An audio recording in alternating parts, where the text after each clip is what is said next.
Hi, I'm Dave Gardy for Cybersecurity TV from our studios here near Washington, D.C. for this special presentation from NeoSystems and Cybersecurity TV.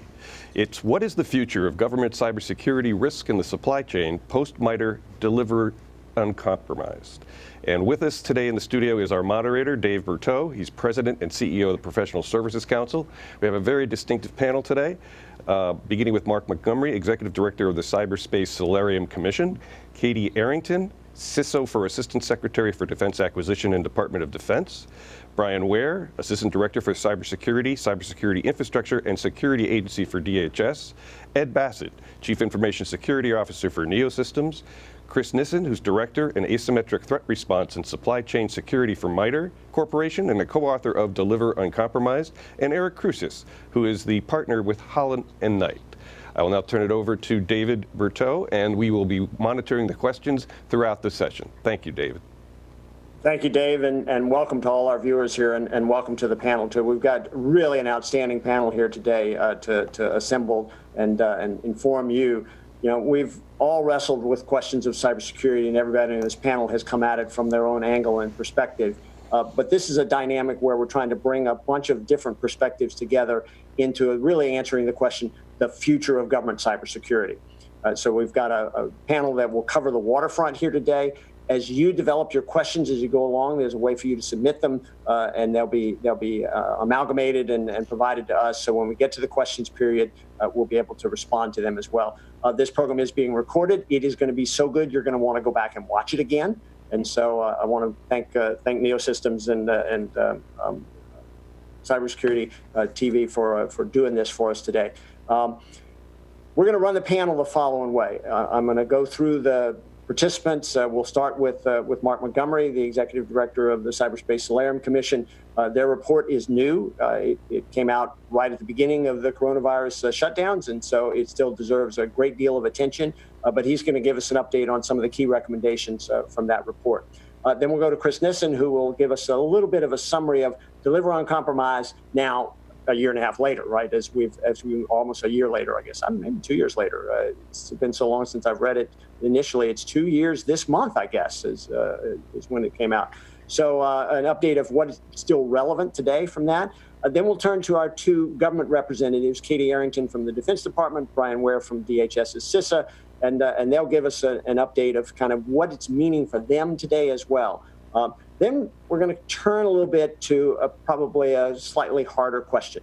Okay, that's all well and good what commissions come up with and what reports write and what departments of defense and homeland security promulgate, but eventually somebody has to actually implement it. And much of that implementation is, in fact, in the companies, in the private sector. And so we've got two speakers who are going to address some of those questions. What does this mean for us? Which, for those of you watching, what does it mean for you and your enterprises, right? So Ed Bassett, who's the Chief Information Security Officer for NeoSystems, will cover what it's like for the CISO world to have to deal with this. And then Eric Crucis will talk about what it's like from his client's perspective, and that's from the C-suite on down to the lawyers. I think those are two bookends of a spectrum, although sometimes they're at the same end of the books there.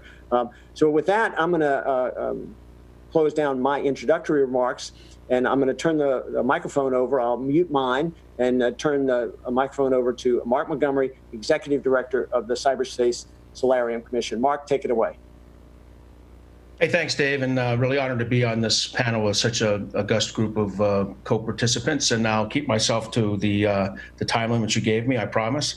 But I'm here to talk about the Cyberspace Solarium Commission, and first say that I'm very honored to be on it. It was a great commission with really outstanding commissioners and a fantastic staff. So with that said, we are set. I'll give a little bit of background on that, talk about where we landed on a strategic approach, and then talk about the two most important government reform recommendations we had, and that I hope will set up the follow-on talks by the Department of Defense and CISA officials. So we were set up by the fiscal year 19 National Defense Authorization Act. At the time, I worked for Senator McCain. Senator McCain, not a big fan of commissions. You only use a commission when there's a significant issue that the executive and legislative branches have attempted to tackle and haven't been able to. Cybersecurity is one of those issues. It had gone through a number of years of attempting to get things solved. They weren't getting done. So he approved a commission, a very short fuse commission, 1 year, from start to finish. And it was premised on the perception he and other senators had that deterrence was not working throughout all of cyberspace.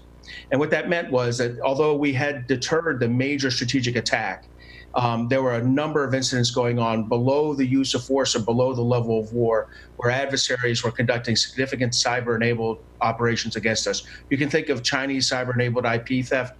You can think of Russian cyber-enabled information operations campaigns against our 2016 election cycle and those of our allies and partners around the same time. You can think of the DPRK attack on Sony. All of those things were things that did not, despite the fact that we had a strong, competent, skilled U.S. Cyber Command that could have imposed offensive cyber cost on an adversary, and a very obviously a strong military that could have done non-cyber costs. Our adversary actions in those at that level did not engender a significant U.S. response, and in fact, it kind of established a norm of acceptable behavior among our adversaries. So, based with that perception, the commission was set up with 14 commissioners. Very importantly, Senator McCain put 4 serving congressmen on it, in the certain knowledge that that would allow the recommendations of the commission to be acted on more aggressively. So Senator King and Senator Sass, and then Representative Jim Langevin, Representative Mike Gallagher were selected. We then had 4 superb executive branch members: the Deputy Secretary of Defense, Deputy Director of Homeland Security, Deputy Director of National Intelligence, and the Director of FBI, who was usually served by the Deputy Director, Dave Bowditch. So those 4 participating with their staffs, to include Brian Ware, who's on here now. So we're very lucky to have their support. And Chris Krebs, the head of CISO, was a strong participant. And then we had 6 people from the private sector picked by the leadership of the House and Senate, to include a CEO of a major energy corporation, and then former Deputy Director of National Security Agency, Chris Inglis. So a lot of experienced people there as well. We were set 2 big tasks. The first was, hey, if deterrence isn't working right now, how do we restore deterrence in cyberspace so that we do prevent cyber attacks of significant consequence? And 2, if you settle on that, what are the legislative and policy remedies to make that strategic approach work? So we went out there, spent about 9 months, 6 months of research, 400 meetings by our staff with industry, companies, groups, academics, the government, state, local, international, and obviously a lot of U.S. government. About 30 meetings of the commissioners themselves, which is quite a bit over truthfully, it's about a 9-month period, but 6 months of research, 3 months of writing, deliberating, deciding, and publishing. And then, so about 11 months after we started, we produced the product in March, right before the coronavirus shutdown really kicked in. Now, normally you'd think this is going to be a problem, but in reality, given McCain's plan, this timing was insignificant to us, because our next job in April, May, June is to take the recommendations we had and turn them into as many as possible into law. But before I get to that, I'll say that we settled on a strategic approach, and you can read the report. There's about 20 pages on it, but I think it is important that you understand that we kind of settled where Joe Nye, the strategist from Harvard, settled, which is a good place to settle these days when it comes to strategic thought. But we settled on the idea that you have to continue to adhere to the 3 traditional parts of deterrence. You have to use cost and position.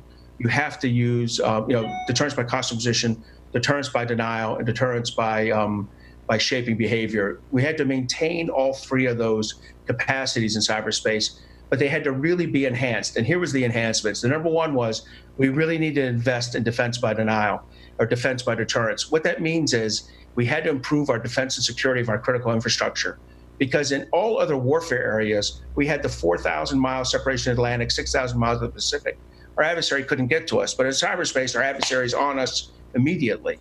And we actually have to defend our infrastructure, probably for the first time since the 1940s, when we built air defense systems, on the coast of the United States, and coastal gunnery systems and anti-submarine warfare systems on the coast of our country. We're finally having to do that again some 70 years later. The second was that, a recognition that when you start to defend our critical infrastructure, well, it's in the cyber world, and in general in critical infrastructure domestically, 85% is owned and operated by the private sector. So you're really going to, if you're going to do defense by denial, you're really going to have to build that public-private collaboration we've been talking about since 1998, when I was working with Dick Clark and we wrote PDD 63. We're really going to have to build that collaboration. And so our recommendations really center around that. And it's not about information sharing anymore. It has to go well beyond that. And then finally, we did recognize that the Department of Defense's concept of defend forward is an effective one, because it allows us to operate more aggressively in the gray zone. And the United States has been hamstrung in the gray zone, whether it's Russian activity in Crimea, Chinese activity, island building in the South China Sea, or Chinese and Russian activity in cyber. We've always been hamstrung in the gray zone. Cybercom, with their persistent engagement concept, or operational effect, kind of wrapped in the Department of Defense's defend forward concept, is actually beginning to work, and we're seeing evidence of that. But what we said was this actually has to be expanded to all the other elements of government power. We have to more aggressively use law enforcement tools.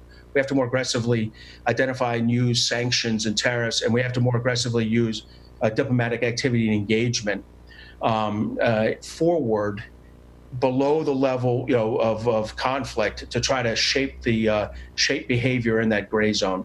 So with that layered cyber deterrence, which is the traditional three, with the deterrence, with an emphasis on deterrence by defense, public-private collaboration, and a whole of government defend forward concept, with that layered cyber deterrence, we then turn to how do you implement this? And we implemented it with 82 recommendations across 6 pillars. The pillars were organized kind of along those traditional cost imposition, deterrence by denial, and shaping behavior, with more than half of the recommendations about that deterrence by denial and building the public-private collaboration. As I said, that's where the emphasis was. And I'm not going to go through all the pillars. What I'll say is one pillar was critical, and it's critical to today's discussion, and that's that the U.S. government needed to reform itself to operate with more speed and agility in cyberspace. And I'll emphasize 2 recommendations here and get off the stage. The first was a national cyber director.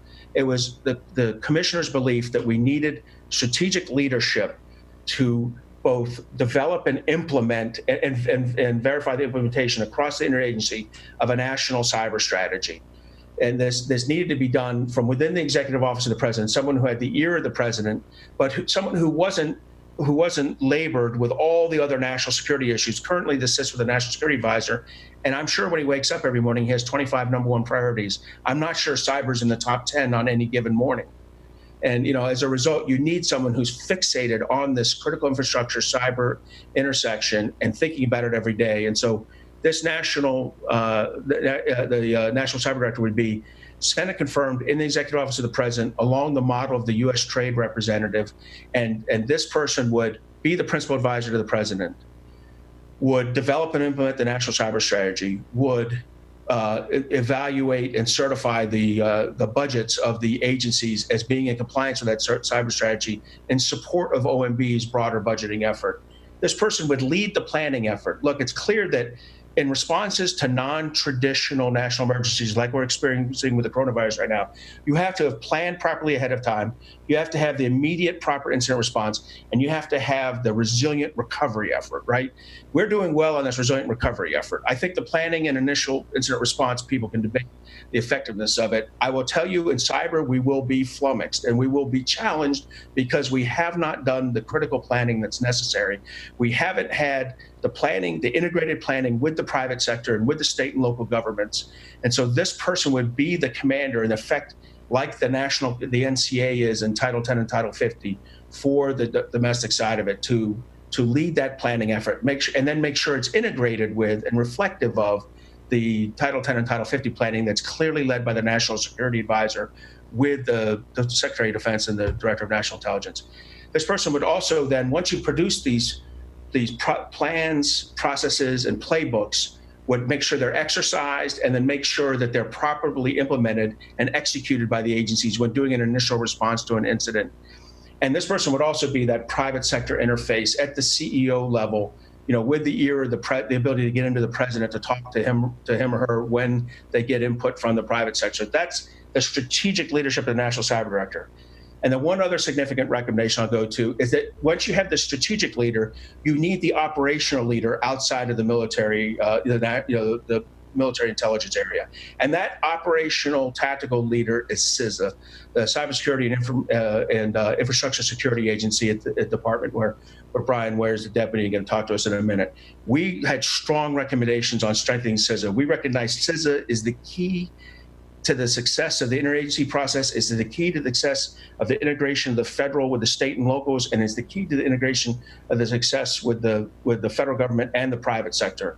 We codify its role as the national risk manager for whom the other sector-specific agencies, even the vaunted Department of Defense, has to provide input to CISA so it can look at the complete risk management of of all the critical functions and recognize and develop the prioritization for restoration and casualty. We ask that CISA develop a 5-year national risk management strategy, start to think like DoD in that regard. We support the proper infrastructure and the software development for their integrated communication center, whatever the NCIC eventually evolves into. We support its role as a leader of the continuity of the economy planning about how we rapidly restore it. We try to give them new authorities to declare cyber states of distress when you're below a national emergency, but above the normal level of cyber pain. You know, the CISA director can declare the cyber state of distress to try to funnel federal effort to support either a state, locality, or private sector in dealing with a crisis. We create new funds that CISA and FEMA would operate together for cyber response and recovery issues. We advocate for the creation of a joint cyber planning office to kind of lead that planning that I talked about, the National Cyber Director providing the commander's intent to. This would be the planning at the interagency level with the private sector about how you deal with persistent adversary campaigns. And then finally, we recognize the importance of developing the integrating software so that all the .gov information can be brought together and all the different disparate efforts we have with the private sector to get information either through the DIB, through CRISP with the Department of Energy and other programs like that is brought together and can be the complete picture can be seen. I mean, in the end, CISA needs to be the first among equals in the cyber operations centers that are run. So we had a lot of recommendations. We had 82 that had 57 specific legislative recommendations. Our two most important here, in my mind, in terms of the government reform, is getting the strategic leadership right with the National Cyber Director and getting the operational and tactical capability and capacity right with a strengthened, properly resourced CISA to complement the strengthened and resourced Department of Defense and DNI, particularly over at NSA with Ann Newberg as Cybersecurity Director. You already see that those two elements of the government are in good position, defense and intelligence. We need to bring the domestic agencies to that same level of resourcing and performance, and the way to do that is through these two recommendations. Happy to take questions on them. I will tell you on both of them, we're pushing hard to see them implemented during this legislative cycle over the summer and early fall. Hey, Dave, thanks a lot for giving me the opportunity to talk about the commission. And I'm sorry I have a little bit of passion about it, but I think that we've really settled on some recommendations that could put us in a much better stead 3 to 5 years from now than we are today. Thanks. Thank you, Mark. That was a really good overview and a couple of key takeaways. And what I'll do after each speaker is a couple of takeaways and then transition to the next speaker. But one of the real important takeaways to me from your commission's report is all throughout, it sort of makes clear that America can't just count on the military and the intelligence community to fix this problem. This is actually a problem bigger than the government itself across the board. You mentioned 85% in the private sector, and I think that it's rare that we give an assignment to the military and say, oh, by the way, you're going to need all of America to be part of the solution here. And I think that the commission's report sort of lays that out and put some of that in perspective in terms of the steps to go forward there. But I would note as we transition to Chris and an update from the Deliver Uncompromised perspective, there's a lot that's happened in the couple of years since that report came out. And one of the biggest things to me is, I think, a general recognition, certainly everybody on this panel and probably everybody watching us here, that on agreement on several key points. And I think one of those key points is a recognition that the cybersecurity threat is a very real problem, and it is not getting better. It is getting worse every single day, and that threat is real and growing.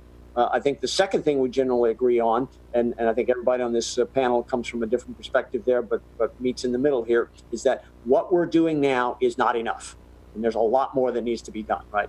And then the third piece is that we're all part of that more that needs to be done. This is not a job you can turn over to somebody else and says, you go fix this, I'll just wait around, and when it's done, I'll plug back in, right? And so I think, Chris, from my perspective, those are agreements that weren't necessarily in place when you were writing Deliver Uncompromised, but seem to me give us a much stronger starting point now. So what's still relevant from your report that we should take away today? Yeah, well, thank you, first of all, for inviting me. It's a real pleasure to be here, and I'm honored.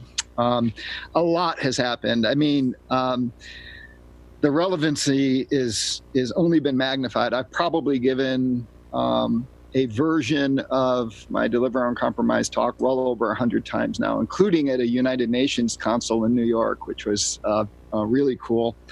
Let me step back just for 40 seconds and just reset so that those who haven't read it or missed it get it, because there's some things in the footnotes in that report.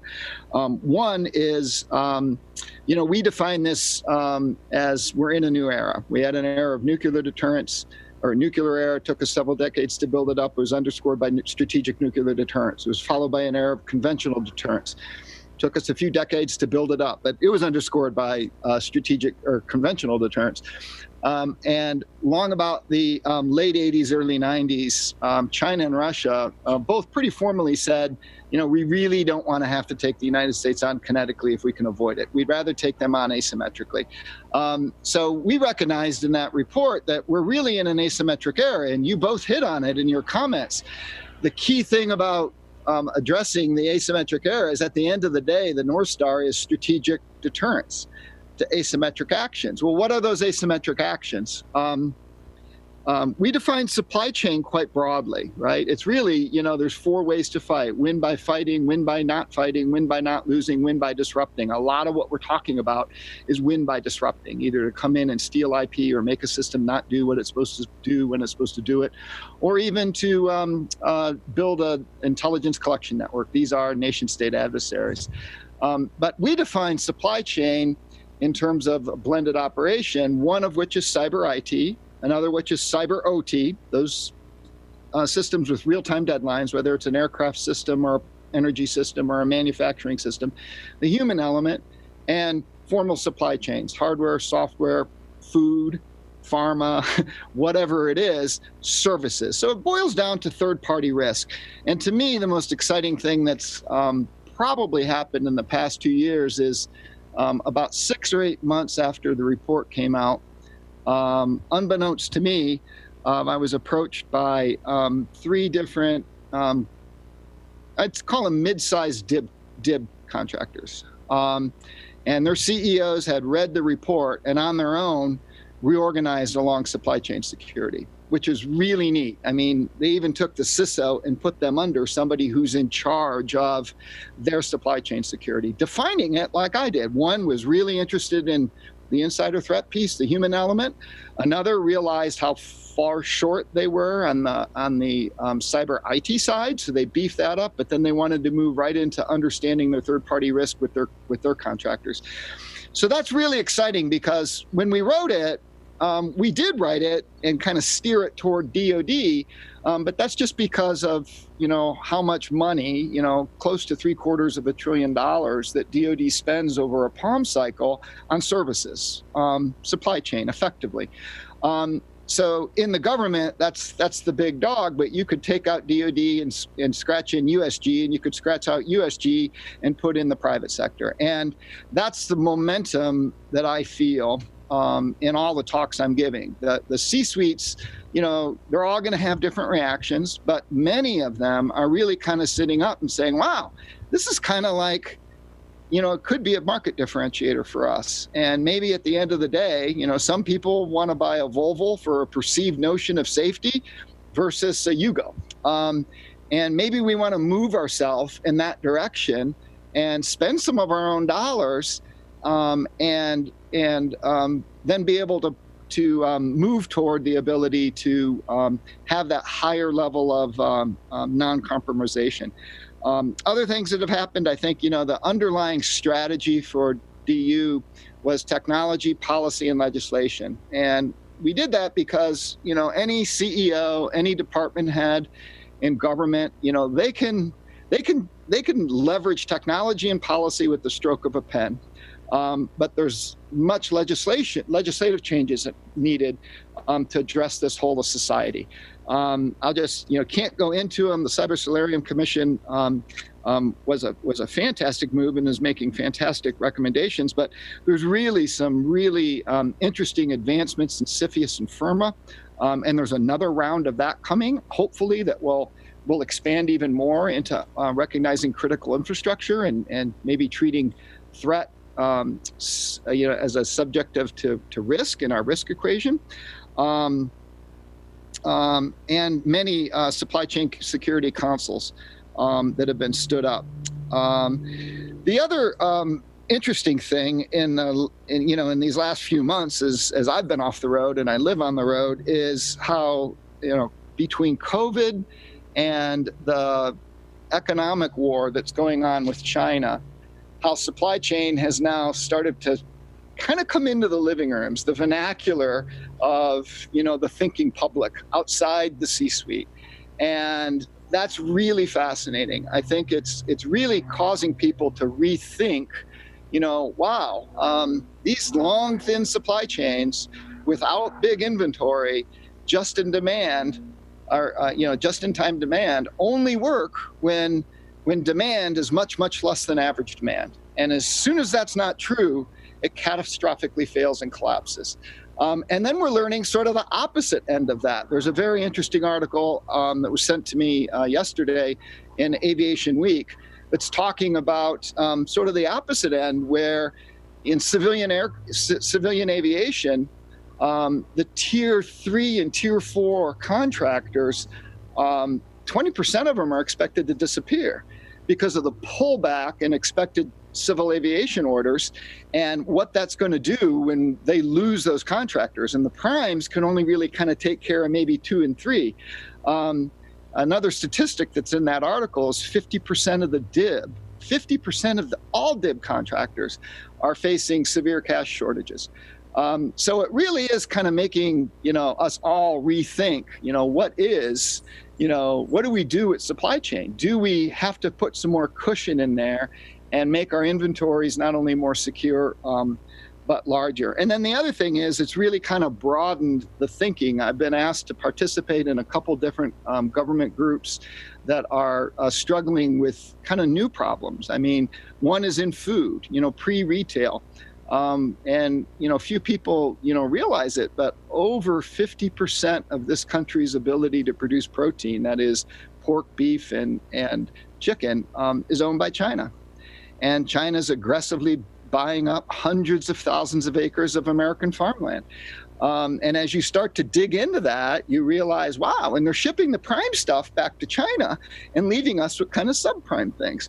So we really need to be rethinking national security, as Mark was saying, from a more fundamental perspective. And I think we're on that road. So I think the relevance is definitely going up. One final quick note is I've been privileged to see some real technological advances.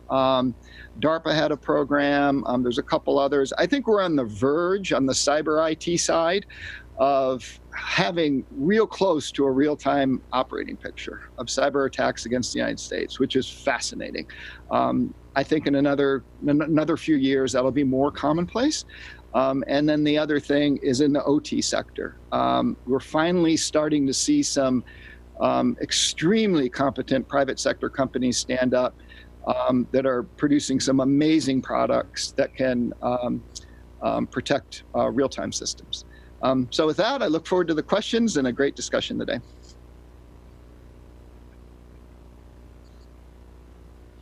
I can't hear you. There you go. No. I could find my microphone. I couldn't find my cursor. It had gotten lost somewhere. Cyber theft of cursors on your screen is a risk that all moderators face. Well, thank you, Chris, and thanks also for keeping close to this time schedule. I really appreciate that.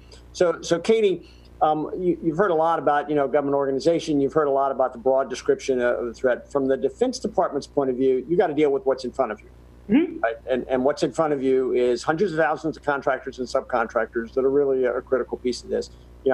Chris also already mentioned supply chain. I would, of course, remind folks that in our business, supply chain also includes people, not just component manufacturers and parts manufacturers. And in many ways, the people are an important part of an equally important part of this cybersecurity as the technology and the systems themselves. So how is DoD doing this, and what lessons are you going to take away from all of this? All right, Over to you.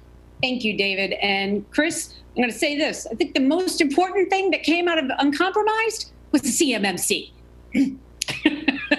Just don't. So no bias there. No bias there whatsoever. Just no.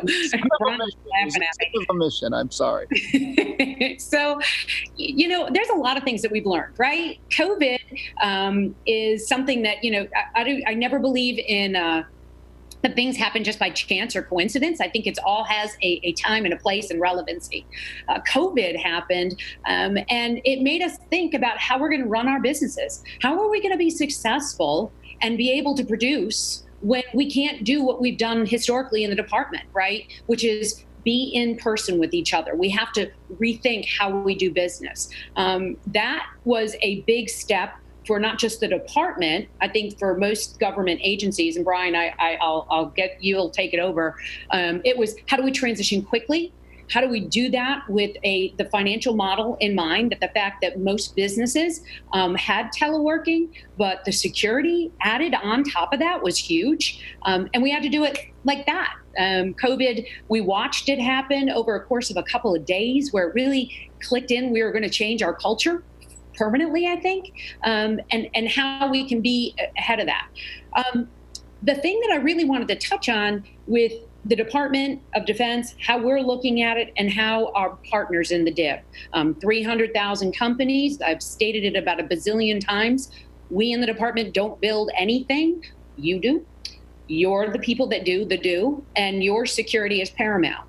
I have sitting here with me I'm one of the biggest geeks that I actually live, breathe, eat, and sleep with the report. I was more excited about the report coming out because it was going to trigger some big things that needed to happen. And Chris, you mentioned the C-suite, and David, you mentioned it as well. And when Ed was on, here's where it's relevant.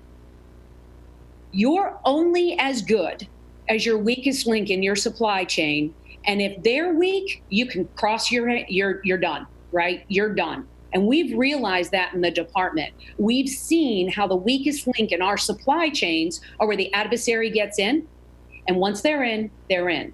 Now, I think in all of the pillars of the Solarium report, my favorite pillar is 4. I think that if you go to the website, you download the document and you actually read it, go to section 4.4.3, and they talk about the CMMC, and they say that the unified standard of baseline is what is needed. You need, and as Chris was talking about, to be able to look at third parties and get some true belief in what your partners are doing, that they're ready and capable to be in business with you for the long term. You don't want to do this for the short term, right? You are looking strategic. I am not about what's going to happen in the next 5 minutes. I'm about what's in the next 5 years. And that's how our businesses need to look at it. So you look at the Solarium report, you look at the NDA, just like Chris said, it's got to come from legislation, right? So they put the CMMC in the NDAA, they put it into the Solarium report. Second thing, the most important thing, anybody here know Sarbanes-Oxley? Raise your hand, right? The next section in that report, 4.4.4, is about amending Sarbanes-Oxley to have cybersecurity reporting and metrics part of the filing. And it absolutely is necessary, because without cyber and without that level of security and understanding the risk, businesses will not survive. And please don't, I mean this with all the best of intention. I've said it, Chris, you've done over 100 speaking engagements. I'm clocking on 2 in 2019. Thing I said most importantly, every single time I spoke, name one thing in your life that doesn't have cyber in it. It is the thing, it is that thread that links us all together around the world. And it creates that interconnectivity and the vulnerability in that if you don't understand the risk of doing it, then you're putting my company, my employees, my brand, and my strategic vision at risk. So I think that the conversation really needs to be about what we're doing for each other, how we can use standards, how CISA and that whole entity are really moving forward. And I don't disagree with the cyber, I'm going to say it's czar, but I personally love Chris Krebs, but that's a big thing. Who should be advising on the big strategy. But David, pulling this together today is so critical. We have to make the C-suite, corporate leadership, if they don't value security and cyber being that main thing, nobody else will.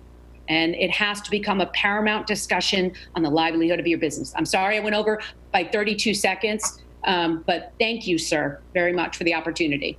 All right, I really admire your precision in keeping track, but and of course, those of us who have been around Washington and the Defense Department for a while know that DoD is actually different than a lot of agencies. And one of the important things, and I think this underpins a lot of what you're attempting to do there, Katie, is the Defense Department largely consumes that which it procures, right? Whether it's services or products, right? And it is different than a lot of other government agencies in that regard, because if DoD's main purpose is to feed itself and its own missions, which is exactly what it does, right? That's not true of a lot of other federal agencies whose objectives and customers and clients are not internal, they're external. They're the citizens and residents of the United States, right? And so DoD can do really well in its area, but it doesn't fix everything, right? For that, we've got. Go ahead. And to your point, David, on that, we're the largest buyer in the U.S. for the most, pretty big. And when we make the cultural shift to which we did do, making security foundational, that's when it really grabs hold of the industry, because we set the tone, and hopefully everyone else can kind of jump on board because our tentacles are pretty big. Right. And that's always true. In the interagency process, typically DoD is happy to participate as long as they're in charge and you don't get their money. And that's Brian, I see you smiling. This is a very common theme of an interagency meeting, and it almost doesn't matter what the subject matter is, right?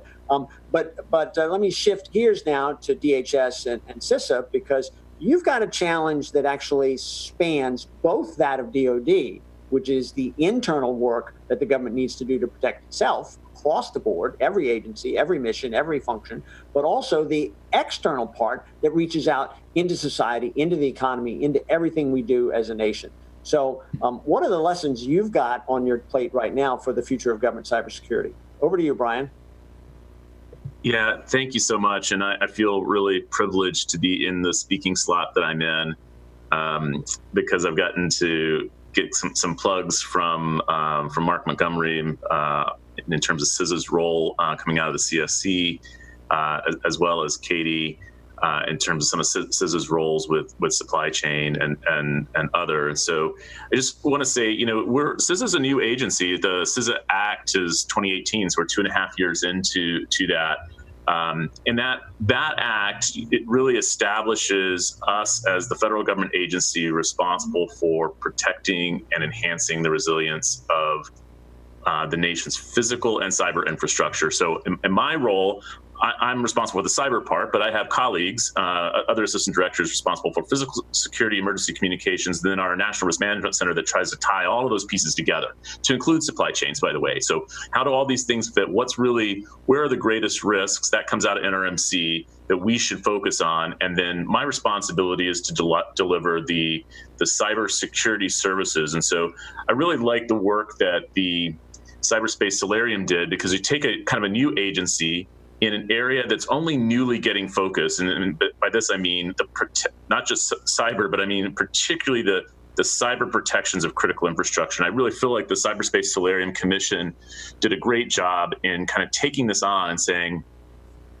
how do we do this job? Are we doing it well enough? Are the ideas of sector-specific agencies that are like Health and Human Services focused on the healthcare sector, are they doing enough? Are they empowered to do enough? Are they required to do enough? Are they resourced enough? And looking at CISA and saying, well, CISA, we're supposed to work across all of those sectors. are you empowered enough to work across all those sectors and pull that data together with a sector lead for a number of them, the IT sector and the comm sectors being really poignant for this particular topic. So, that model, I think the Cyberspace Solarium Commission did a really good job of looking at and really sought to kind of bolster, again, not only the role of government, that being sector-specific agencies and CISA, but also something that's been hit on a few times today, which is the recognition that it is industry, that it is the commercial sector that has all of that infrastructure for the most part, that is responsible for building it. And they have many times very different interests than we do on the government side. They are trying to get to market very quickly. They're trying to drive efficiencies. They're trying to respond to user demands, and sometimes security takes a backseat or is an afterthought. Or I think increasingly, what is a reasonable expectation of a U.S. company to be able to defend itself against a nation-state actor? These nation-state actors, they are countries. They're well-resourced. They're very capable. They're very sophisticated. And it seems, and I think CSC did a good job of highlighting this, it just seems like an unreasonable expectation that there is a standard at which a company can protect itself from that adversary. And that then calls for, that's where the U.S. government has to be. And that is really where CISA is designed. We are designed to be really the cyber network defense organization for the United States. So not any of the stuff in the adversary's red space and gray space, as Mark just mentioned. We're not a law enforcement agency seeking criminal prosecutions. We're not a regulator. We're really, when we do our job right, we're taking everything that we know and learn from protecting federal government networks and transitioning technology and best practices and threat intel and vulnerability research into state and local and into the commercial sector. And we're taking the knowledge, that the adversaries aren't just targeting us, they're targeting infrastructure. We need to see that targeting. We need to see what's happening in infrastructure so that we can help defend against that adversary, but also because that same threat is going to show up on a government network if it hasn't already. And so one of the recommendations I just want to park on just for a second that came out of the Cyberspace Solarium Commission was to set up, we went back and forth on these words, but I think we ended up with a joint collaborative analytical environment. Mark, correct me if I got that wrong. And sometimes this was overly caricatured as a big giant data lake. And I think most of my colleagues that have spent time working with data at scale and analytics at scale know that there isn't a lake deep enough for the kinds of cybersecurity data that is generated in this country. But the spirit is, and I think what's really important, the United States needs to collaborate with industry, not send them reports or not ask them for things those are good, but really to find a way that we're jointly protecting critical infrastructure, that we're jointly understanding the risks that we need to face. And we need to build an infrastructure that allows us to do that. And that's a technical infrastructure. It's an infrastructure that protects privacy. It's an infrastructure that allows us to operate at different levels of classification.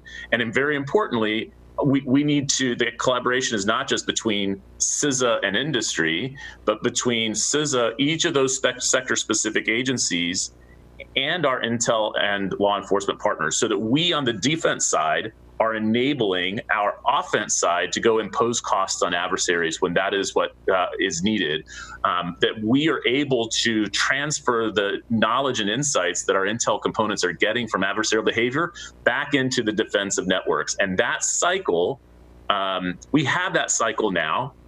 It's just overly bureaucratic. It's not technologically enabled. It often has industry as an afterthought. And,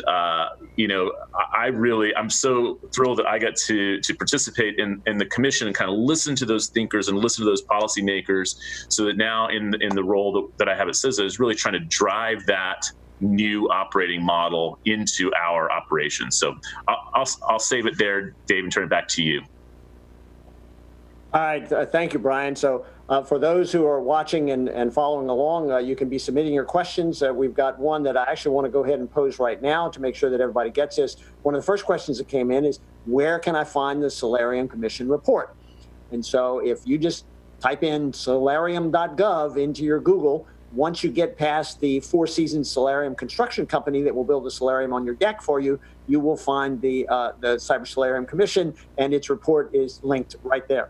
So, advertising still pays in that business, and ads buy preeminence in cybersecurity over the commission itself.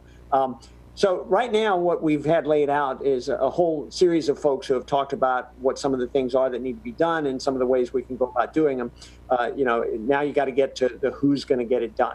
A couple of years ago, I was part of an unclassified exercise in cybersecurity, and they had a number of CEOs from private sector companies that are pure commercial companies, aren't involved in the day-to-day government business, and probably don't read either Katie Arrington's standards or Brian's alerts or Mark's report, right? And one of these CEOs, partway through the game, it becomes apparent that China's living inside the networks of a lot of these companies, right? And one of the CEOs said, why do I care if China's inside my network? As long as I can get my work done, I'm okay, right? That's a really intriguing mentality. And the people who fight against that mentality every day are the chief information security officers inside those companies. And of course, every company should have one of those. We're lucky to have one with us on our panel today. And so now, Ed, what does it look like? I'm going to turn to Ed Bassett. What does it look like to deal with the reality that's been described here inside the filters of getting stuff done day to day in a company? Hi, thanks, David. Yeah, I mean, not all companies, especially small and mid-sized businesses, not all of those business owners have the luxury of having a cyber security professional on their staff. And so I'll talk a little bit about that. What we're seeing on the ground as we're trying to meet the expectations of the government that we've heard today, raising the bar, right? Doing a better job. Brian just mentioned, is it reasonable to expect a company to defend itself against the nation's state-sponsored adversary? That's a pretty high bar. I think even if we just look at kind of good quality cyber hygiene, then there's some challenges. There's some challenges there. We've been doing a lot of community outreach, right? Events like this one, we've had a lot of people attending, hundreds of companies that we've interacted with, mostly small and mid-sized government contractors, mostly part of the defense industrial base. And we're hearing some really common themes from those contractors. The first one is everybody seems to acknowledge the severity of the threat. So the story you told where the CEO said, why do I care if China's in my network? I honestly haven't been hearing that very much. Now, maybe there's some selection bias, right? The people who are going to these events and are listening to these messages maybe already don't have that approach. So I've certainly run into those folks in my career in security, people who just simply didn't believe the threat mattered. But for the most part, we're seeing that the DIB members acknowledge the severity of the threat, and they don't want to be victims, certainly, right? I mean, they want to not be the one who gets owned by these guys. Also, I've heard many of them kind of grudgingly acknowledge that the self-attestation that we've been doing is not a good path, right? Often the people who are making those self-attestations lack access to specialized expertise, and they really have some uncertainty as to what's compliant and what's not. So they need to check the box, but they definitely express some uncertainty there. Second, I think, in the view of things like CMMC and the idea of having a strong security stance, definitely viewed as a competitive advantage by a lot of companies that we're talking to. Now, granted, there is some selection bias, as I mentioned, right? The people who are engaging in the discussion at this early stage are, by definition, the early adopters. It's not the head in the sand crowd. But for the most part, they're viewing the idea of raising the bar and what's trying to be accomplished by all the things we heard about earlier this morning. They're viewing that as favorable. So the big questions that are out there are around cost, and then what and how much is enough? Like, what is the actual thing we're supposed to be doing? So the idea is, we know we need to spend some money. We know we need to do some things, some confusion around that. And then, of course, there's a million logistical questions about the details of CMMC. And every time, we have one of these events, we get peppered with those questions. Katie gets peppered with those questions. Let's all give some time for those details to shake out. I think we all recognize this is early days, and we need to let some of those sort of mundane logistical questions work out. But thinking about cost and the fact that people recognize they need to do something new they haven't done before, the steps that we're asking them to do, that the government's asking them to do, these are not natural acts for most of these small businesses, right? Their drivers are all external. The drivers are the threat. The drivers are government regulations. Operationally, from an internal driver perspective, these small IT shops, they can get along just fine in terms of operational effectiveness without the kind of process maturity, without the kind of cybersecurity that we're looking for. So it's an external driver. So that means this is a new spend. Business owners want to get it right, but they don't want to go overboard, right? This is a pretty complex spend. It's a complex ask. And as I talk to business owners, and they're looking to buy a CMMC package, maybe they're trying to look even at a single service provider. So they say, oh, let me simplify this. Let me go try to find one place I can buy this and become CMMC compliant by just buying something.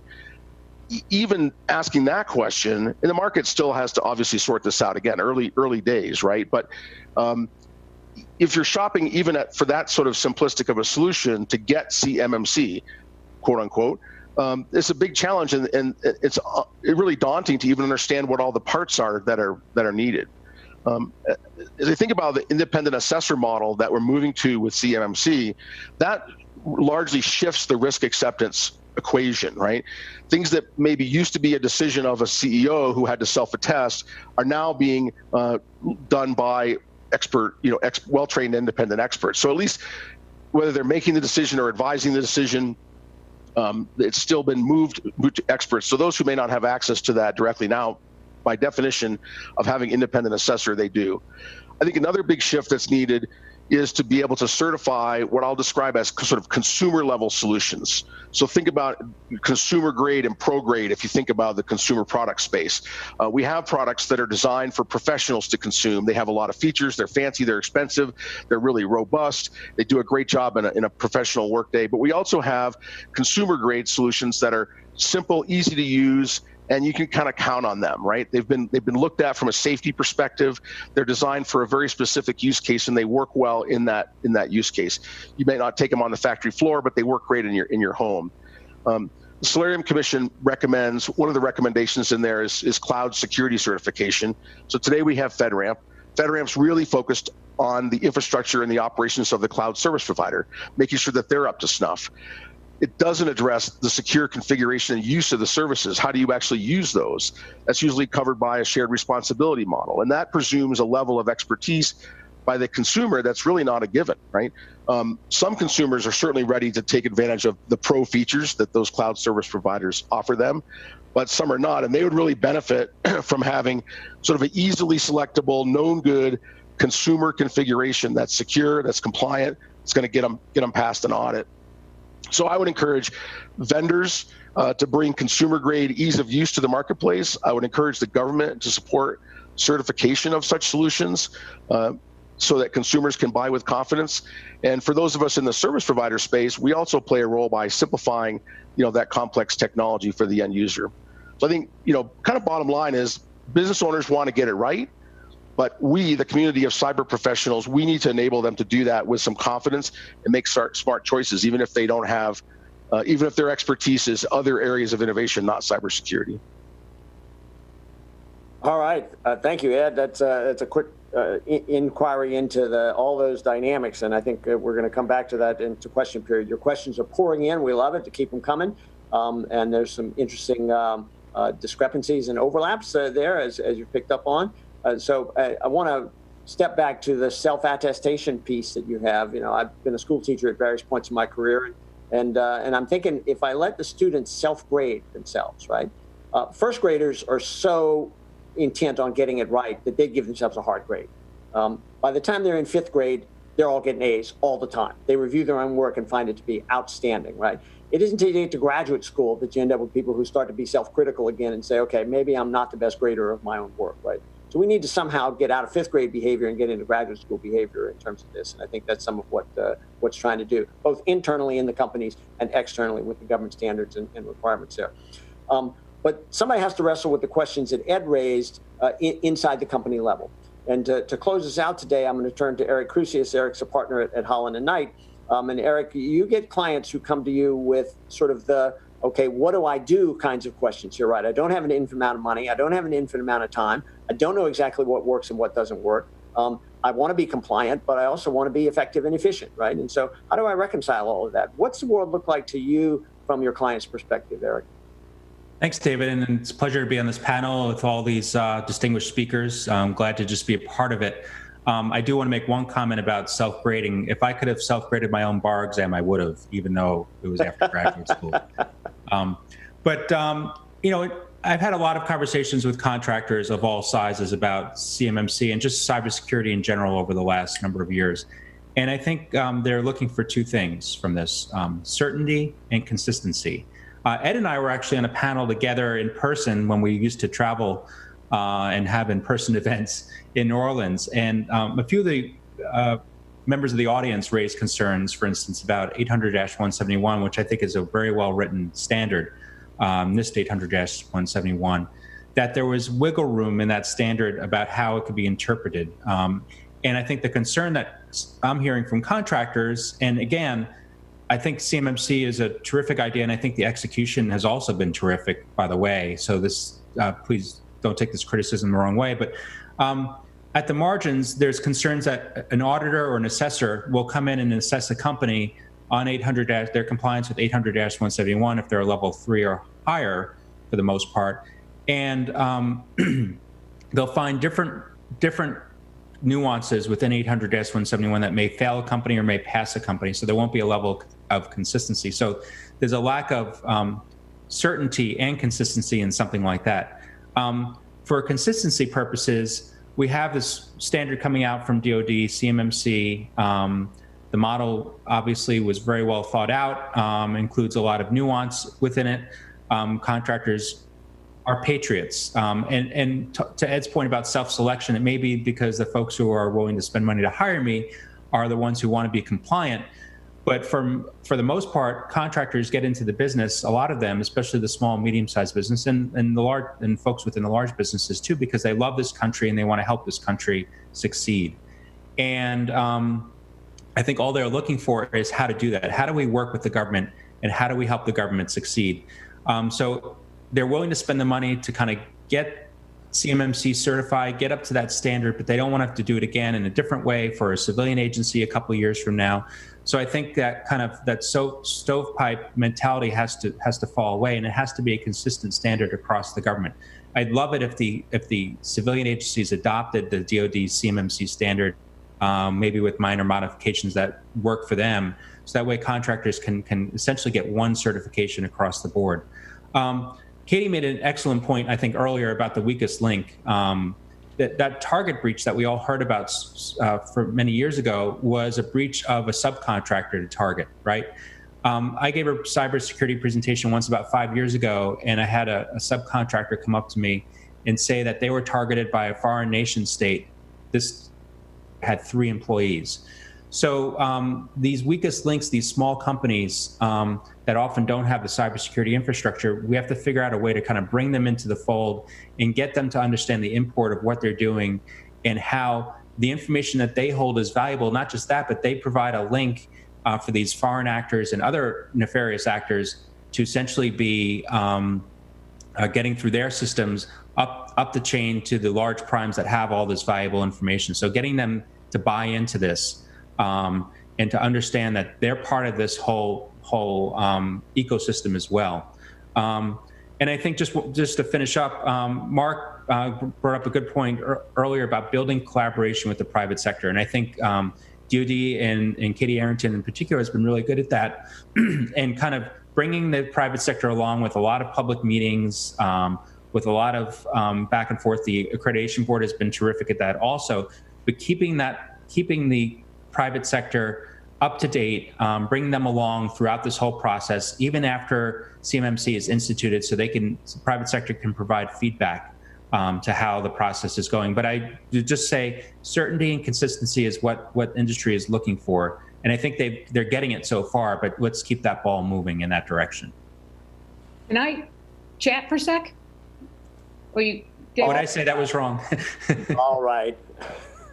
No, actually, your points are actually spot on, right? That has been one of our big questions in doing this, and that's why these pilots and pathfinders are really critical to the CMMC, because an apple is an apple until it's a Fuji apple, right? And we understand that, and the whole, I would say, coming of age of the CMMC is that after the rule change, we'll have an opportunity to really break it down to a functional way to use it. And if your viewers of this don't understand what I'm talking about, currently, the NIST 171 and how it's applied to the defense industrial base is through a Defense Federal Acquisition Regulation that's 252.204.7012.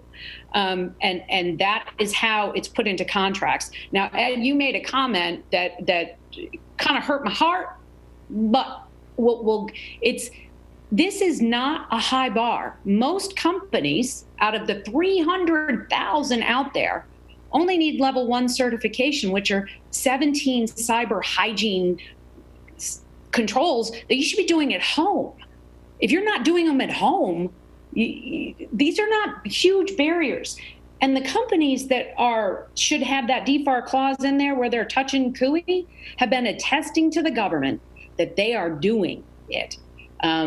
If you're not capable of protecting national defense, we need to help you get there.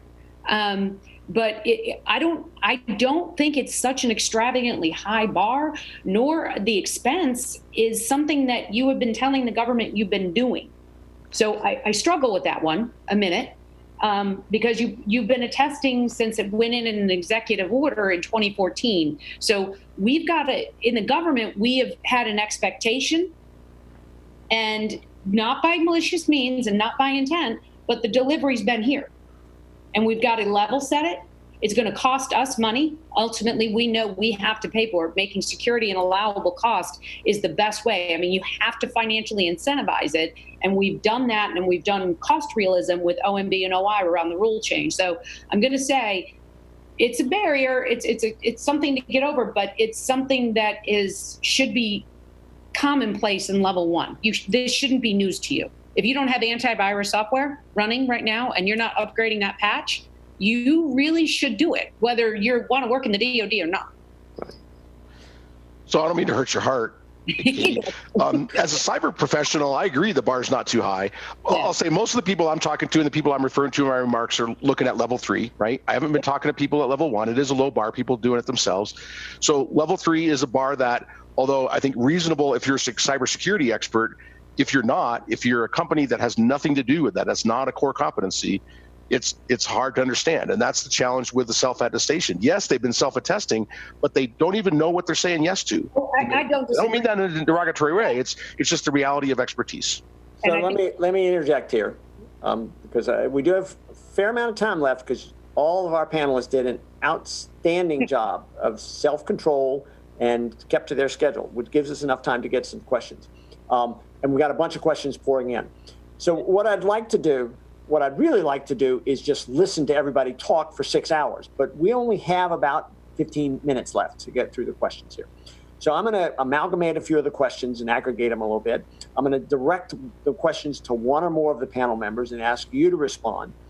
If another panel member feels strongly that they need to put something in on that question as well, even though I didn't identify you as that, feel free to do so, but not all 6 panelists have to answer every question. So let me start and go back, Mark, to your comments about the organizational structure and the importance of putting a senior director in place there, right? We've done this a lot in the past, and it tends, I think, the history of such directors, not just in cybersecurity, but in a number of other areas as well, is it depends on who's in the job, and it depends on who they're working for and the person they're working for, and how much the president wants to make that happen. What's going to be different this time, and how is that going to be different? Thanks. That's a great point. And in fact, as part of this, we've interviewed all the people who've had this job since 1998. And what I would say is that's why we ended on a Senate-confirmed USTR type representative.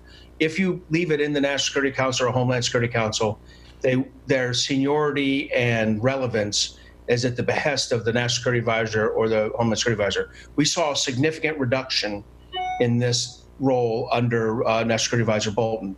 Don't know if that's good or bad, but there was a significant change. But that, I will say this, the lack of consistency and persistent enabling of that job is bad. Whatever it is, it should consistently be that, so that the other agencies can work around it, know what it is, so the private sector knows what's there. My reaction is that the U.S. Trade Representative and OSDP and OMB and ONDCP, when they were first proposed by the Congress, were opposed by the administration in place at that time. And to a man, I guess man in the case of president, to a man, every president's filled every one of those billets every time since. And I think most people look at the U.S. Trade Representative and say, I may disagree with what they're doing as Trade Representative.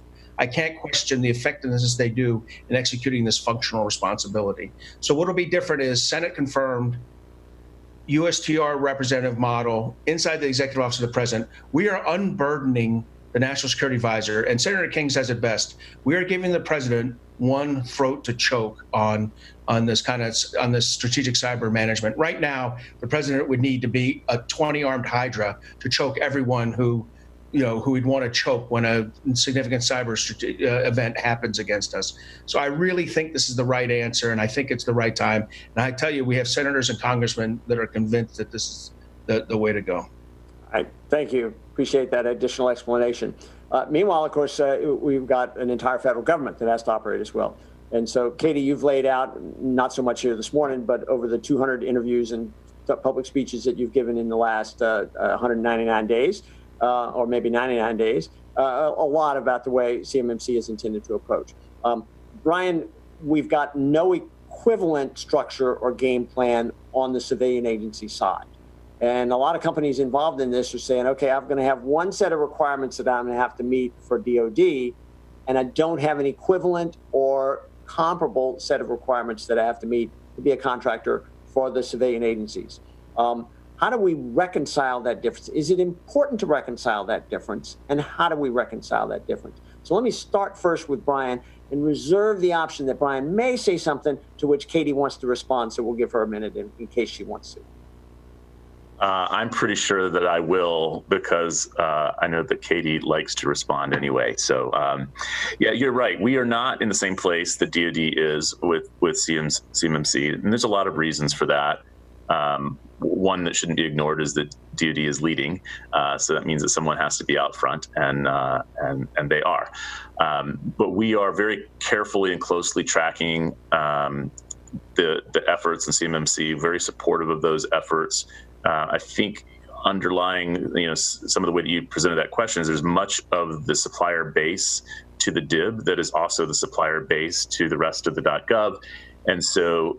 I don't mean to suggest that we can kind of sit back and let DoD do all of the work here, but I do think that we'll get a knock-on benefit from the leadership that DoD is taking, regardless of the position that the rest of the civil agencies find themselves in. Our authorities, our structure, the way that things are bought right now for federal networks doesn't yet enable us to do the kinds of things that DoD is doing across the board. But there's kind of two or three things I just want to mention that I think are going to get to some goodness over the coming coming months and years. So the first thing is we do have within CISA an IT supply chain risk management task force, for which Katie has someone that is on that task force that is a voting member of the task force representing the CMMC.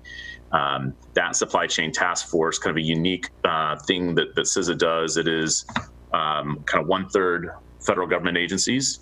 It is 1/3 communications companies. It is 1/3 IT sector companies.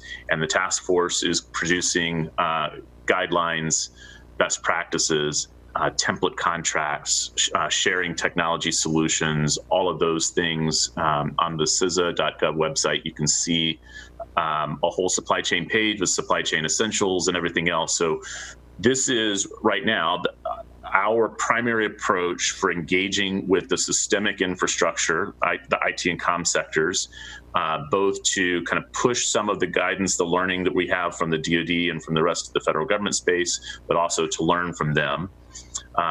That supply chain task force is supported by an analytical team in the National Risk Management Center. And that analytical team that supports analysis and engagement with them also supports the FASC, the Federal Acquisition Supply, what's the C, Council? Thank you. The C's are always tricky, but yes, Council, the FASC. So the FASC is how we are going to be able to really control things that go onto government networks. And again, this is another way that we're going to be able to kind of push all of these things in the right direction. It's been hard to remove things from government networks, at least in ways that are systematic and legally defensible and well-informed by risks and other things. So the FASC is a three kind of a tri-headed organization with CISA, the Department of Defense, and the DNI. CISA is the executive director, and we have staffed up the FASC. So we've yet to, the FASC is early in its life, but the decisions the FASC will be making to add or remove products from the federal networks will be very much informed by the work that the IT Supply Chain Risk Management Task Force is doing, because that's looking out not just within government but across industry, and that also with good and strong participation from the DoD. So again, we're trying to find ways to encourage and pull and push on various products in the networks. And the last thing I want to mention, because again, these are just all parts of. It's too many legs to be a stool analogy. It's just kind of parts of the fabric that we're trying to get at here for this broader cybersecurity agenda, is that we were designated just a couple of weeks ago as the QSMO, another horrible acronym, for cybersecurity. That is the Quality Service Management Office for Cybersecurity for the US government. Now, the main takeaway for what the QSMO is designed to do is to provide one storefront for the executive branch to purchase cybersecurity products and services. It allows us to select those products and services, to vet those products and services. There's economic benefits, right? We're negotiating on behalf of the whole US government, so we expect to see benefits in price and cost, but really what we're trying to get to is good supply chain risk management task forces, good standardization of data on the backside, good efficiencies across the US government so that we're using best of breed products that we know how to use. But over time, the joint vision of CISA and OMB and the federal CIO, Suzette Kent, is that more and more departments and agencies, rather than doing their own procurements for cyber products and services, will acquire those through the QSMO, and that QSMO will leverage things like what we're seeing in Katie's efforts and others to ensure that the products that we're using are the ones that meet with our security, our data, our supply chain requirements. And so we're a little bit, I won't say that we're neutral on CMMI right now. We are just CMMC. We are really just trying to put together the other architectural and governance and deployment components while continuing to track and support Katie's efforts. So with that, there's a lot to that. So I'll say, if you all don't go to the website and download the CISA supply chain, and I giggled when this was Bob actually and I were on a call a few weeks ago together. And if you look at what they called out, step one, identify; two, manage, to actually call out the NIST. But then in step 5, it's about verification. And they're speaking CMMC. They're just not saying you have to do it. They're saying you should look at third-party certifications, cybersecurity, and that you should be imparting the NIST 171 into what you do. So, because there are different authorities allowed. Now, the FASC, I wanted to jump on because I'm the DoD rep for the FASC. And to Brian's point, right, Ms. Lord, the Undersecretary of Defense for Acquisition and Sustainment, has a unique authority, US Code Chapter 10, 2339 Alpha. The 2339 Alpha. That gives Ms. Lord, that is the Honorable Ellen Lord, the capability to tell the Department of Defense that this product shouldn't be used in the NSS, National Security Systems, and puts it on a list of things to be aware of. that is part of what the FASC, there's a draft rule that we're working on doing that for the federal government, to whole of government wide, so we can actually get ahead of that. What the CISA about doing the, we have in the department approved products list, NSA has their approved products list, but, to Ed's point, to Brian's point, to Mark's point, and Chris's point, and David's as well, Ed too, that we do have to have commercial products, right? That's the CMMC basis, is that most companies organically won't have the capability. So we have to provide them an opportunity to get to that. And so I applaud the efforts, right?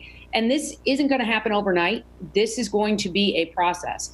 But the end game is a little something that Delivered Uncompromised kind of touched on, and Sarbanes-Oxley is touching on. Nobody wants to call out the obvious, but it's pretty obvious, right?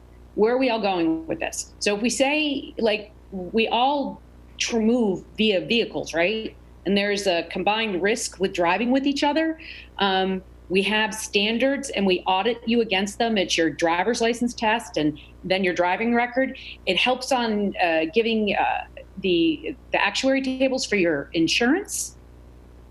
Think about, if there's one common thread that links us all together, where is business going to go if that's the weakest link in your supply chain? Insurance. And how are you going to determine someone's viability in the cyber arena if you don't have an adjudication baseline for actuary tables of cybersecurity insurance? So I know that's a big one, but I applaud, and I think the world of the CISA crew, Chris Krebs, Brian and I met at a dinner, a year and a half ago, and I fangirled all over him at dinner. I'm like, oh my God, you're Brian Ware. You're on the Solarium. But it's a community of effort. This is all the Internet of Things, we're all incorporated. And the last thing I'll say, and I'll stop for a minute, is when we say about the DoD, right? We're the largest buyer of power in the United States. You can best be sure that in our acquisition of power, we're going to put the CMMC. We use banks, financial institutions. I mean, you think about the spread of how we're going to do this. The DoD has a lot of tentacles. I said it before, the bigs of the world, the Lockheed Martin, they have banking relationships. You betcha they're going to say, hey, how are you structured? How are you looking at your cyber risk? Mergers and acquisitions. So I appreciate what the CISA is doing. I would say go to that supply chain. I can't think of the name of it, but it's an amazing document, very easy to read, and know that the federal government's working together on the FASC. In fact, I'm on a webinar with Grant Schneider from the FASC in about an hour and a half. All right, so thanks, Katie, and I'll take the opportunity here to suggest that we're going to attempt to provide some of the links to some of these items that we're raising here to all those who have registered and are participating as viewers in today's webinar. Even though I have absolutely no authority to make that commitment and no capability to follow up on it, it makes sense, and so I suspect we're going to do that anyway.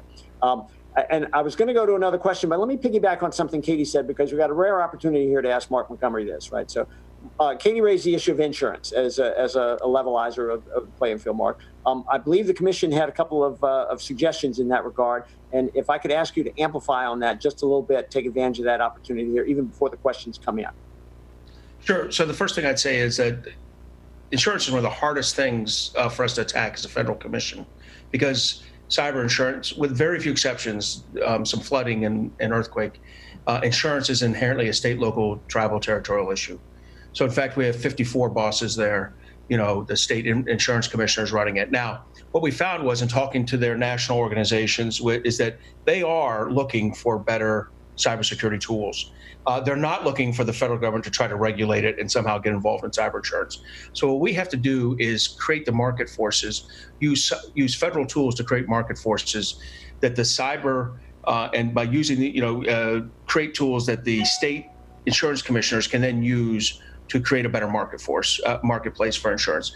And so what we recommended was an FFRDC that would create certification courses for insurance adjusters, for the data managers, there's a word for it in insurance, who do this, the underwriters who do this kind of work.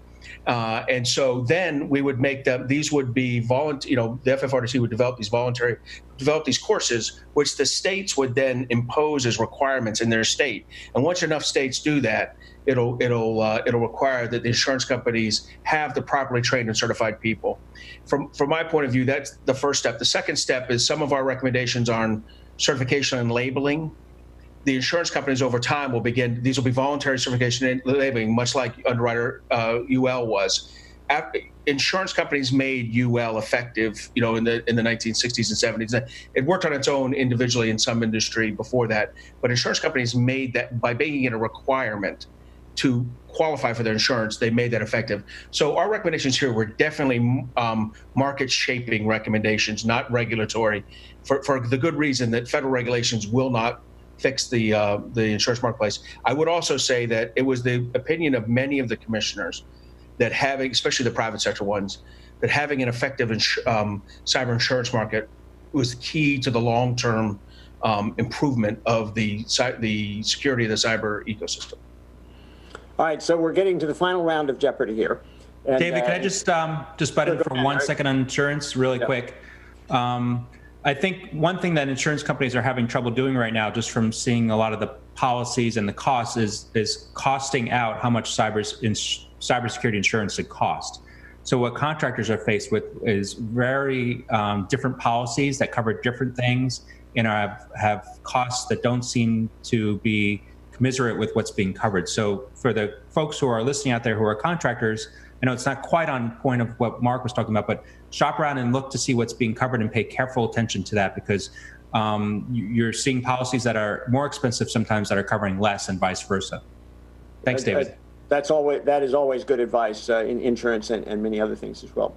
So I'm gonna lay out 3 questions here, and then and that way I won't come back on until we've gone through each of these. So the first question, and I'm going to ask it for Katie, but don't start talking yet, right? Let me get the second and third questions out. Katie, we've had a whole host of questions that have come in and basically said, CMMC has a schedule.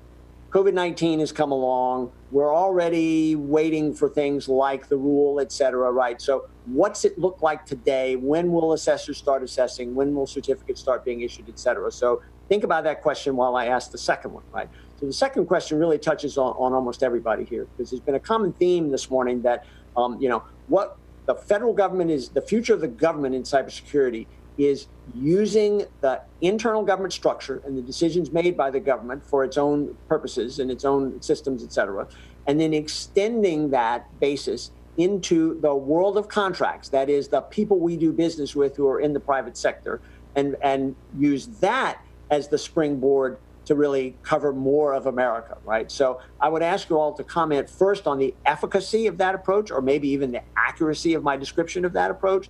And secondly, what's our experience really in extending from using contract compliance, whether it's upfront with a certificate in order to win a contract, or whether it's after the fact in terms of auditing, whether that contract compliance can actually turn into a whole of nation set of solutions, and as was in part envisioned even in between lines in Deliver Uncompromised. And then the final question is, I'm going to try to have enough time for each of you to have a final 30 seconds of, if people take away one thing, and it's 30 seconds worth of something, what's the one thing you want them to take away from this? So Katie, you get first.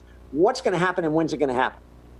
So I'm told the accreditation body is going to open up the C3PAO portal for companies, individuals to register this week. Then the initial, we're doing those pathfinders, which are the MDA. We're already doing those right now. We're working with what the assessments look like. So to Ed's point earlier, I believe it was on, getting the apples to apples in assessments. We're already in that process. The bigger question is, when will it start showing in RFIs and RFPs? You're still going to see them popping out. I'm going to say we've got probably a 30-day delay. We thought we'd have them out by the first week of June, some RFIs. COVID has had its impacts, and we're going to acknowledge that. So it'll be sometime in late June, early July. They're going to be non-attributional. We're not going to hold people as we go through these pathfinders. It's non-attributional. The government will be working to help validate. Then legally, until the rule change gets completed, I can't put it into RFPs. And as that date moves, I have to coordinate with it. I will say, though, OMB, OIRA, the DPC, everybody has been working on such a coordinated and expeditious manner to get this through. I still think we're going to hit the deadline of the fall of 2020. I see the dates, so I'm still saying RFPs in the October-November timeframe, and moving out. We're tracking that we'll get, in the range of 1,500. 10 RFIs this year with about 100 to 150 suppliers on each. There are a lot of them are repetitive, so we'll see that, but we are still moving forward, guys. We are tracking the AB, working every day on that. So it's still happening. It's just based on the rule change. Right. All right. Thank you. And I'm sure you're going to have continuing opportunities to update this explanation on a regular, ongoing basis. Now, to the broader question of both my description of let's use government's own decisions, government contract awards to penetrate American society. And that's really open to anybody. But Brian, I think I want to start with you because you cut across the broadest swath of that arena. Is that a good idea, and how's it going to work? I do think it's a good idea. I think we got a lot of work to do to make it an effective idea. The government is a big buyer, but we aren't the biggest buyer. I'm sorry.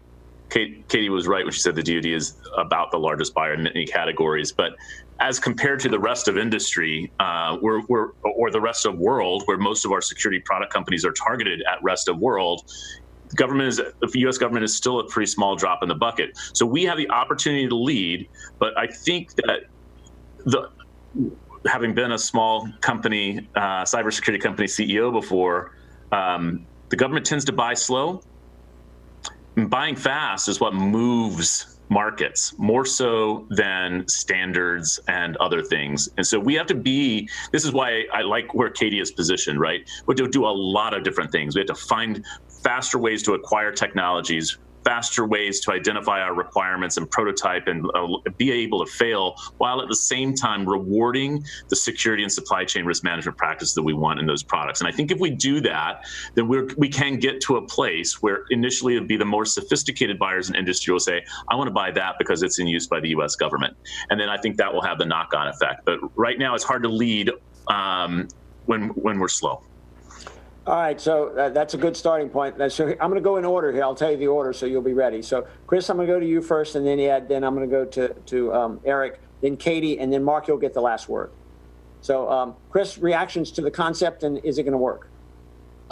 Yeah, I think it will. I mean, at the end of the day, the government has impacted the private sector's behavior, either directly or indirectly. And in this case, I think I look at it more holistically in the sense that a big piece of DU that I didn't talk about today was incentives for the private sector. And I argue, neat little statistic is 40% of the United States population in a recent survey said they do not want to buy anything from China. That's pretty impressive, right? So I think at the end of the day, we are entering an era where the general populace is going to be more concerned, and corporations are going to be incentivized, whether it's through insurance, whether it's to do business with the government, whether it's to sell a product that's more secure. So yes, I think it'll work, but it's not the only answer. It's necessary, but not sufficient. Say it that way. All right, as a moderator, I have clearly failed because the hook is gradually approaching here. So very, very quickly, Ed, Eric, Katie, and Mark. Mark said all of America should be part of the solution. I think, those of us in the cyber community, we need to do everything we can to enable that to be the case. I think everybody wants to be part of the solution. So yes, I think it can work. I think we need to be providing help to those who want to be part of the solution but don't know how at this point. All right, Eric? Absolutely, and I think it would be a mistake. A lot of subcontractors and smaller companies don't think they are government contractors. It's important for those folks to pay attention to this as well as it evolves so they can participate, be part of the solution like Ed said and others have said too, and understand what's happening so they can be compliant when the time comes. All right, Katie? So I'll just say this. The National Cyber Solarium, we're all in the nation. We have a national defense. We're based on the fact that we all are interconnected in this. We all have a vested stake in it. So I don't think we have a choice. It has to happen. How it happens, we've got to look, I'd rather try something, learn from it, move forward and keep progressing, but we don't have a choice. All right.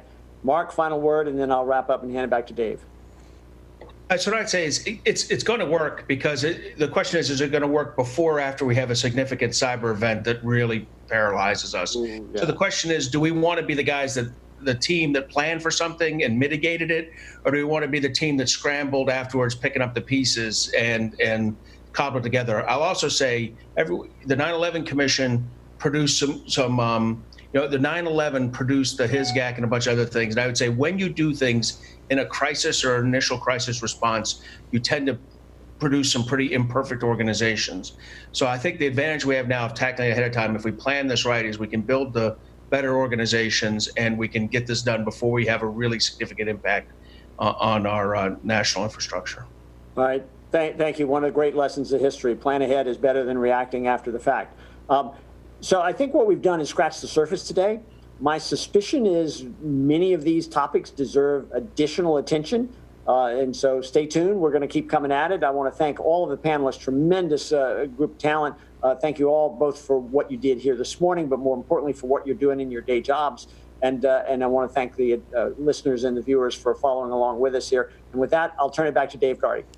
Thank you very much, David. An excellent panel. Thank you, panelists. This will be archived up within 24 hours or less, because we know there are a lot of people who want to see it again. Again, it's what is the future of government cybersecurity risk and supply chain post-MITRE deliver uncompromised. We also want to make a program note, DoD Chief Software Officer Fireside Chat, CMMC Cloud Security and FedRAMP will take place the next event we're doing with NeoSystems here on Cybersecurity TV. That's June 8th at 2 p.m. Eastern, and a conversation with DoD Chief Software Officer Nicholas Schillane. I want to thank you for joining us today from Cybersecurity TV studios near Washington, D.C. We appreciate you participating.